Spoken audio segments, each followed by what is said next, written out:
price of leadership. No one talks about leadership didn't arrive with applause. It arrived with pressure. Daniel thought becoming a leader would make life easier. More respect, more confidence, more control. He was wrong. Leadership didn't give him comfort, it took it away. And this is the moment where most people quietly step back. When Daniel accepted more responsibility at work, something strange happened. People stopped treating him like one of them. The jokes disappeared. The invitations slowed. The smiles became polite. He wasn't disliked. He was separate. And separation is the first hidden cost of leadership. Daniel was now responsible for a small team. Different personalities, different work habits, different egos. At first, he tried to be the nice leader. He avoided conflict. He covered mistakes. He worked late so others wouldn't have to. But leadership doesn't reward kindness without boundaries. It punishes it. One project failed, not because Daniel didn't work hard, but because he tried to carry everyone. That failure followed him home. That night, he sat alone at his desk, staring at the wall. I worked so hard to change my life, he thought. So why does this feel heavier than before? For the first time since starting his journey, Daniel felt overwhelmed. So the next day, his supervisor called him in. Not angry, not loud, calm. And calm criticism hurts the most. You're capable, Daniel, the supervisor said. But leadership isn't about being liked. It's about being clear. Clear. That word stayed with him. That evening, Daniel met Victor again. They sat quietly, coffee between them. Daniel finally said what he had been holding in. I thought discipline would solve everything, he said. But now the pressure is different. People depend on me, and I'm scared of failing them. Victor nodded. That's leadership, he said. You stop asking, what do I want, and start asking, what is required.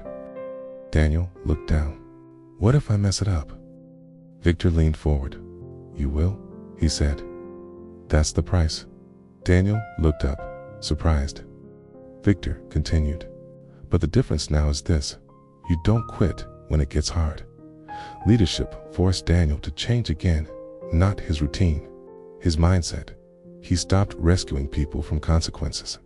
He started having difficult conversations. He learned to say no without guilt, and every time he did, it felt uncomfortable. But slowly, something shifted. The team became sharper, the work became better, the respect became real.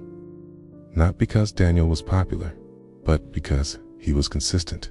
Then came the moment that tested everything, a major decision, high risk, no safety net. Upper management asked Daniel for his recommendation, not advice, a decision. If it failed, the responsibility would be his. Daniel felt the old fear creeping in. The voice that once said, "You're not ready. You're not good enough." That night, Daniel didn't sleep. He woke up at 5 a.m. Anyway, same habit, same silence. But this time, he didn't study.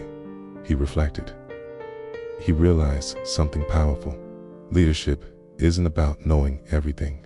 It's about standing by your decision. That day, Daniel spoke clearly. This is the plan. This is the risk. This is why it's worth it. No excuses. No hesitation. The decision moved forward. Weeks passed.